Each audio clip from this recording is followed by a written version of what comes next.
EJ forgot again, but we had a nice, easy Spiders day today, about an hour and a half, and came out healthy. Guys don't know how to slow down. That's a problem in Spiders. This guy's going to go full speed, but scrimmage tomorrow. Go to Acrisure, get a few plays in there and see what we got. Is Ben the best golfer on the team? We clear that up. Is that what he's saying? I mean, he said he's pretty good. I would probably say he's not the best golfer on the team. I would just throw that out there, but we'll have to have a golfing tournament. We were just talking to Javon. He was saying how excited he is to get down there and actually hit during some live periods tomorrow. Do you like the physicality he brings to that boundary safety spot? Yeah, I mean, you watched him fill down in the box in the bowl game against UCLA. I mean, he likes to come down there. Steph Hall does too. They all better. Donovan McMillan. I mean, all those guys like to get down in the box, but just want to make sure he's doing the right thing at the right time. That's what you got to make sure. What is it about the mentality that you guys seem to always get those? I mean, I remember you telling us when Damari came back from his injury and he tackled somebody when you guys didn't even have pads on. It seems like it's a thing. Your DBs love to hit people. Well, I think it's just the attitude that we try to play with, and they play hard and try to get them going full speed. If you got to play with effort, and sometimes it's hard to slow down. Like yesterday, MJ Devonshire got a pick, and Jacoby, basically, killed MJ, and it was a whiz period. He wasn't supposed to stay up, but it's just playing hard. You got to play this game fast. You can't play at half speed because everything's off when you do that. Is that a mentality you look for when you're recruiting guys as well? Guys who just want to play hard and go the extra? No question about it. I mean, you're always looking for guys that play with effort, play hard, play with this excitement. A guy gets a sack and then he walks back to the huddle like Jerry. I mean, you don't want those guys. Got to have a little bit of swag. So you're always looking for guys playing with energy, and then again, you try to coach it. You can coach that, to get them to play with enthusiasm. Crumpley's out here getting extra ball drills. He's like a different guy. He's kind of a deer in the headlights. He's got so much more juice to him right now, but it's taken a year and a half to get that done. What's been the biggest difference in Javon's growth from late last season? He had a couple of really good games to close it out to where he's at now. Just again, he's working at the mental part of it, I think, more than anything. I think he's a talented kid that's got the ability to be a really good player, but it's more confidence, I think, knowing what you're doing. And he had 2 major busts in the bowl game. I mean, big time. I mean, Eric Howell gets beat on a post. It's man free. We got a guy in the middle of the field, which is usually not the case. And we surprise them. They throw a post. Eric's sitting on the ground at the goal line, like, where's my help at? He jumped outside leverage. So the mental part of it is as important as the physical part of it. So that's what he's gotten better at, I think, in the offseason with a bunch of meetings. What's the big thing you're looking for tomorrow? I'll say it all the time. You guys know the first one is come out of it healthy, but I want to see our guys play.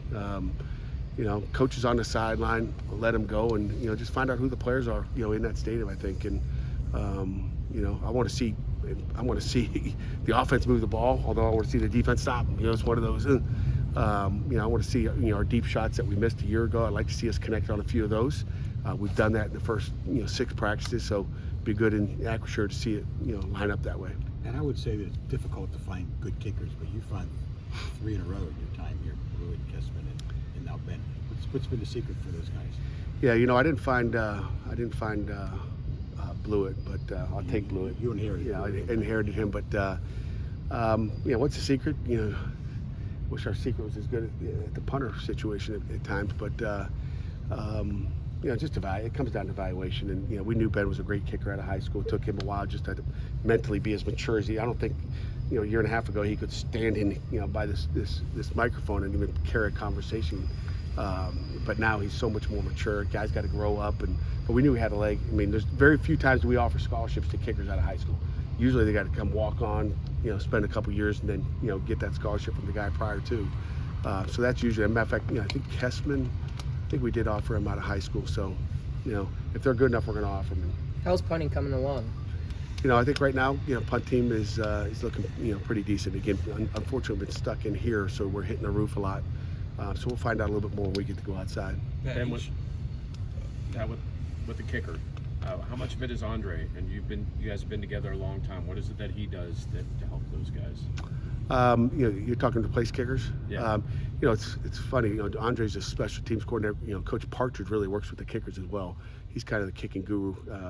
As far as just some of those little details. So he's with those kickers. He'll meet with them and talk with them. And again, the thing with the kickers, they always have a personal coach. So there's times during the season they'll send their tape, to their little kicking guy wherever he is around the country, and see what they think about him as well. So they all have their personal coaches. Pat, each year, one thing that you talk about mid-season is playing fast, but also guys sticking to their roles, not jumping outside of their roles, trying to play hero ball, and that when guys do it as a collective, it builds chemistry. What's the challenge of doing that when you guys change safeties?